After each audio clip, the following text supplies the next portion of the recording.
Hello नमस्कार दोस्तों, welcome back my YouTube channel law with Ronit. दोस्तों, आप सभी का हमारे इस यूट्यूब चैनल पे स्वागत है। साथियों, एक नए वीडियो और एक नए अपडेट के साथ आ रहे हैं जो कि यूपी पीसीएस मेन एग्जामिनेशन से रिलेटेड है।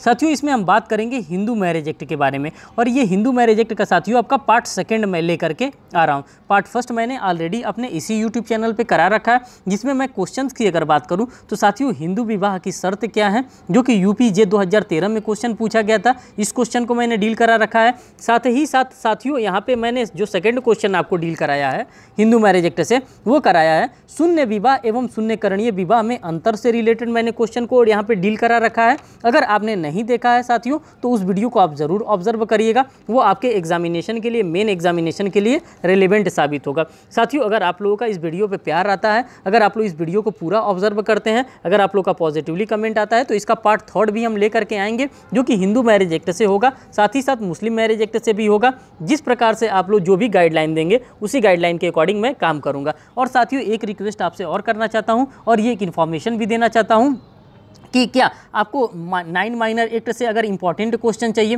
तो भी आप हमको कमेंट करके बताएं। मैं सभी इंपॉर्टेंट क्वेश्चन ही आपको ला करके दे दूंगा। अगर कोई लोकल लॉ है, लोकल लॉ से स्पेसिफिक आपको सिर्फ और सिर्फ क्वेश्चन चाहिए तो भी आप हमें कमेंट करके बताइए। मैं पूरा का पूरा क्वेश्चन आपको ला करके दे दूंगा कि किस एग्जामिनेशन में कब कब कहाँ कहाँ ये क्वेश्चन पूछा गया था। तो जैसा आप लोग का पॉजिटिवली कमेंट आएगा उसी कमेंट के अकॉर्डिंग यहाँ पे मैं वर्क करूँगा। साथियों, अब देखिए यहाँ पे हम आंसर राइटिंग की हम बात करते हैं कि क्या आंसर राइटिंग है। ये जो है पार्ट सेकेंड है, मैं यहाँ पे लिख भी दे रहा हूँ। ये पार्ट सेकंड आपके लिए लेकर के आ रहा हूँ, पार्ट फर्स्ट मैंने ऑलरेडी डील कर रखा है। देखिए क्या कह रहा है कि क्या विवाह का रजिस्ट्रेशन अनिवार्य है। ये आपको देखने के लिए कहाँ मिलेगा, जब साथियों आप धारा 8 खोलेंगे हिंदू मैरिज एक्ट का, हिंदू मैरिज एक्ट 1955 का, तो धारा 8 के अंतर्गत आपको देखने के लिए मिलेगा कि क्या हिंदू का क्या विवाह का रजिस्ट्रेशन करना अनिवार्य है। अब देखिए आंसर में क्या कह रहा है कि क्या इसको रजिस्ट्रेशन करना अनिवार्य है कि नहीं है।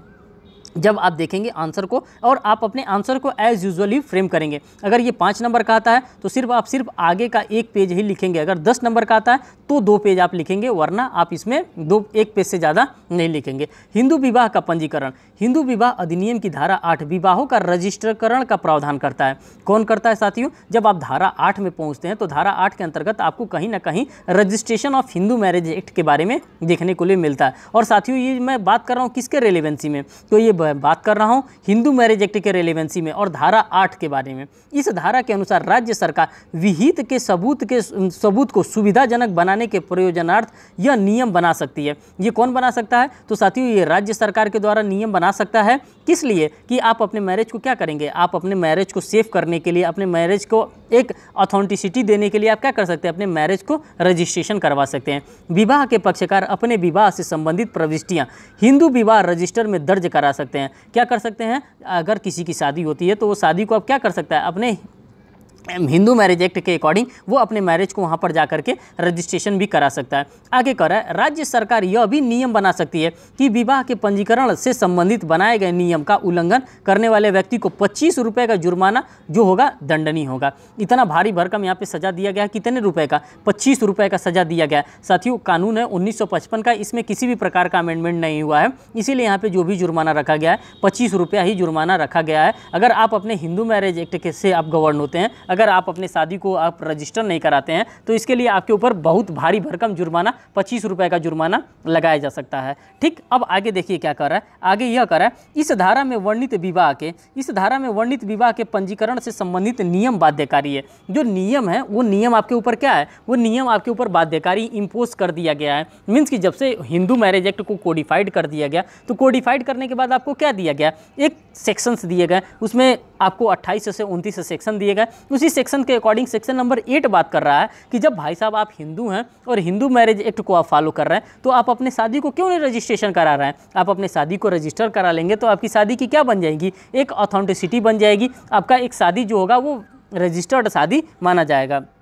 और ये कौन करा सकता है? ये राज्य सरकार अपना नियम बना सकती है। अर्थात राज्य सरकार चाहे तो विवाह के पंजीकरण हेतु नियम बना सकती है। राज्य सरकार के ऊपर ये डिपेंड करता है कि राज्य सरकार नियम बना रही है कि नहीं। इसके अनुसार कुछ राज्य सरकार ने पंजीकरण हेतु प्रावधान भी किया है। कुछ राज्य सरकार ऐसी हैं जो कि कह रही हैं कि भाई अगर आप शादी कर रहे हैं तो आपको शादी को क्या करना पड़ेगा, रजिस्टर्ड भी कराना पड़ेगा। और उसके अनुसार उन्होंने कुछ गाइडलाइन, कुछ रूल रेगुलेशंस भी अपने स्टेट में बना रखे हैं। मगर आज भी कई राज्यों ने ऐसा प्रावधान नहीं बनाया बनाए गए हैं। और काफ़ी राज्यों को देखेंगे तो काफ़ी राज्यों में इस प्रकार का प्रावधान आपको नहीं देखने के लिए मिलेगा कि अनिवार्यता नहीं है कि आप अपने शादी को रजिस्टर कराएं कि नहीं कराएं। अब यहाँ पे एक केस लॉ भी मैं आपके लिए लेकर के आया हूँ, जो केस लॉ भी आपके लिए इम्पॉर्टेंट है। श्रीमती सीमा बनाम अश्वनी कुमार 2008 के मामले में देखिए, अभी निर्धारित किया गया कि विवाह के सभी पक्षकार जो विभिन्न धर्मों के होते हैं, विवाह के सभी पक्षकार किसी भी विभिन्न धर्मों के होते हुए भारत के अगर नागरिक हैं, जिस राज्य में उनका विवाह संपन्न हुआ है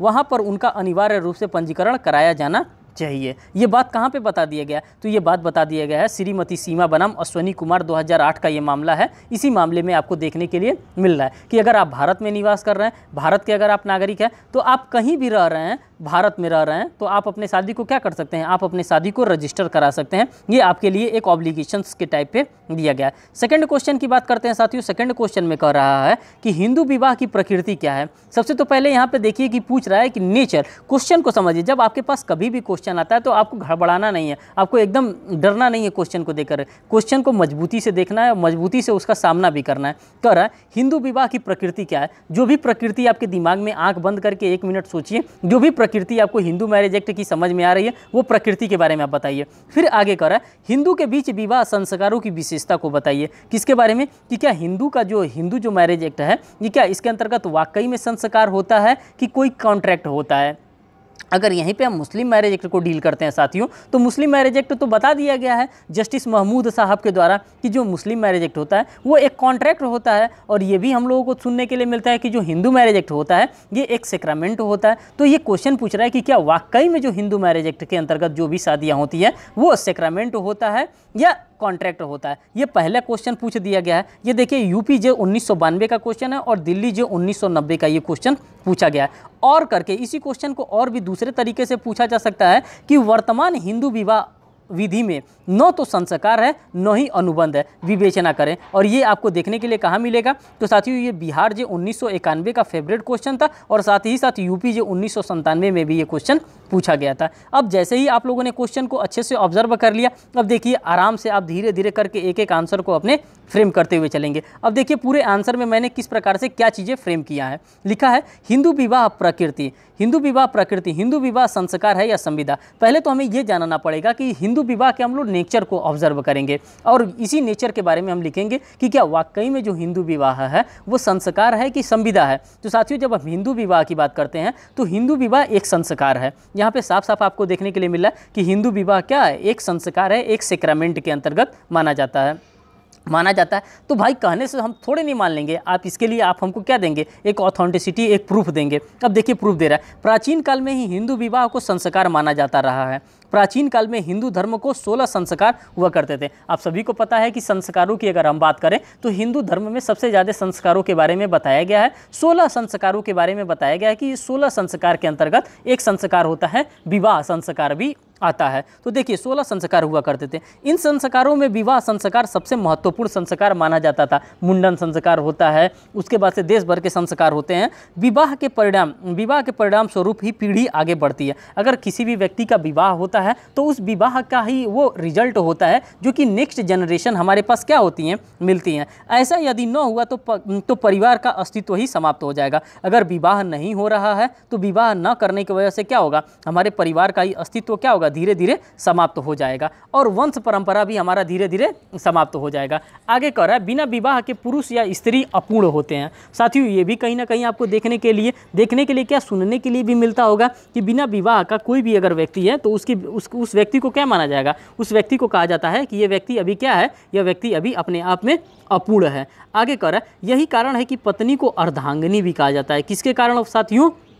तो जो विवाह एक संस्कार होता है और ये संस्कार हमको करना आवश्यक होता है। इसी संस्कार को देखते हुए ये भी कहा जाता है कि जो पत्नियां होती हैं जिनसे हमारे विवाह होती हैं, पत्नी को हम लोग अर्धांगिनी के रूप में भी कहा जा सकता है। ठीक, हिंदू विवाह वह बंधन होता है जो जन्म जन्मांतर तक अटूट गठबंधन रहता है। आगे देखिए साथियों कह रहा है निम्न कारणों से हिंदू विवाह को एक संस्कार माना जाता है। कौन कौन से कारण ऐसे होते हैं जिसको हिंदू विवाह को एक संस्कार के रूप में माना जाता है? जो भी क्वेश्चन की डिजायर थी, जो भी क्वेश्चन का डिमांड था, आपको प्रकृति बताना था कि हिंदू विवाह की प्रकृति क्या है। आपने पूरे प्रकृति को यहाँ पे एलेबरेट कर दिया। अब ये क्वेश्चन आएगा भी आपके एग्जामिनेशन में, तो साथियों 10 नंबर से 15 नंबर का ये क्वेश्चन आएगा। तो आप इसी प्रकार से आप आप अपने आंसर को क्या करेंगे, आप एलिब्रेट करेंगे और इसी के सपोर्ट में आप अपने आंसर को लिखेंगे। अब आप यहाँ पे बता रहे हैं कि हिंदू विवाह क्या वाकई में संस्कार है कि नहीं है। तो पितृ ऋण से उन्मुक्ति यहाँ पे बताया गया है, निम्न कारणों से हिंदू विवाह को एक संस्कार माना जाता है।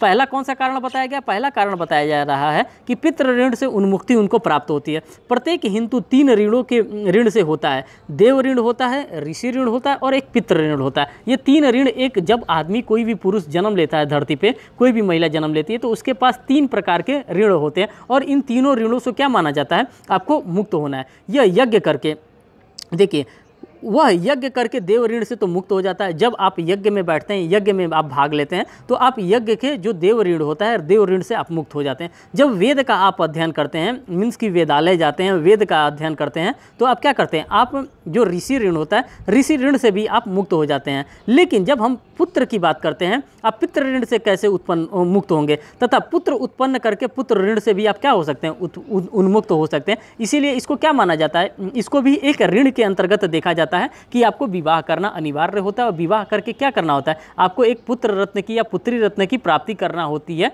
अब आप इस प्रकार के पुत्र और पुत्री रत्न की प्राप्ति कर लेते हैं तो आप पितृ ऋण से भी क्या हो जाते हैं, मुक्त हो जाते हैं। सेकंड बात कर रहा है साथियों कि धार्मिक अनुष्ठान एवं विधि विधान से, जो भी हिंदू मैरिज की शादियां होती हैं उसमें क्या होता है, उसमें धार्मिक अनुष्ठान एवं विधि विधान से किया जाता है। इसीलिए इसको सैक्रामेंट के अकॉर्डिंग हम लोग देखते हैं। हिंदू विवाह को संस्कार बनाने के लिए वे सारे अनुष्ठान एवं विधि विधान भी हैं जो विवाह के दौरान ही किए जा सकते हैं। जाहिर सी बात है, विवाह के दौरान आप देखते होंगे कि तमाम तरह के रस्मों को निभाया जाता है, कहीं हल्दी होता है तो कहीं मेहंदी होता है, तो तमाम तरह की चीज़ों को आपको देखने के लिए मिलता है।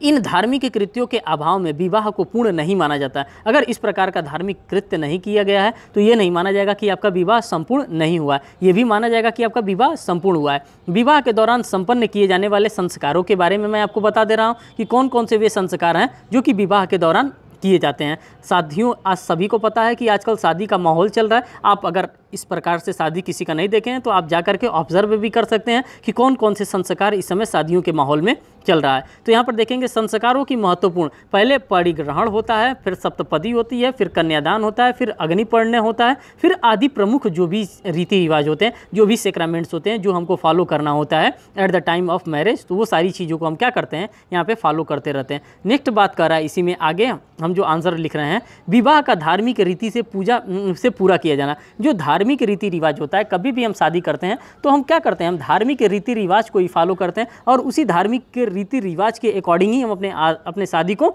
आगे बढ़ाते हैं और शादी को संपन्न करते हैं। कर प्रत्येक हिंदू विवाह धार्मिक रीति रिवाज से ही पूरा किया जाता है। विवाह के समय सभी अनुष्ठान को पूरा किया जाता है। जितने भी अनुष्ठान होते हैं जो पंडित जी कर रहे हैं उन सभी चीज़ों को हम वहाँ पे पूरा करते हैं। पिता अपनी पुत्री का कन्यादान करता है, पुरोहित विवाह संपन्न कराता है, कन्या एवं वर दोनों एक साथ अग्नि के साथ फेरे लेते हैं। सबसे बड़ा अगर कोई माना जाता है संस्कार तो वो अग्नि फेरा माना जाता है, जिसको हम लोग सप्तपदी के नाम से जानते हैं और ये इंपॉर्टेंट फेरा माना जाता है। चूँकि हिंदू विवाह पूर्ण रूप से धार्मिक क्रियाकलापों पर आधारित होता है, इसलिए इसे संस्कार कहा जाता है। इसे क्या कहा जाता है साथियों, तो इसी को संस्कार के रूप में हम देखते हैं। यहाँ पे एक हमारे पास रेलिवेंट केस लॉ आ जाता है। इस केस लॉ के माध्यम से भी मैं आपको यहाँ पे बताने का प्रयास करूँगा।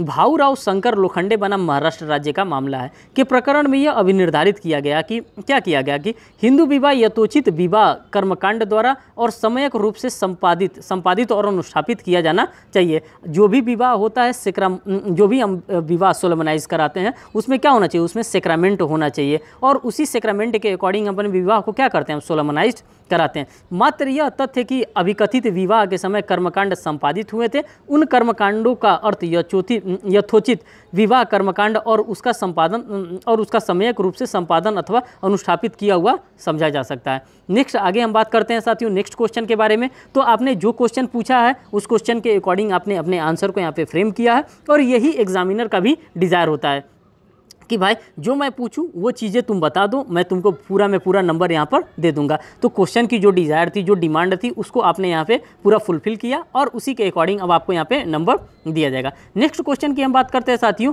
कि हिंदू विवाह अधिनियम के अंतर्गत दाम्पत्य अधिकारों के प्रस्थापना के वैधानिक प्रावधानों का वर्णन करें।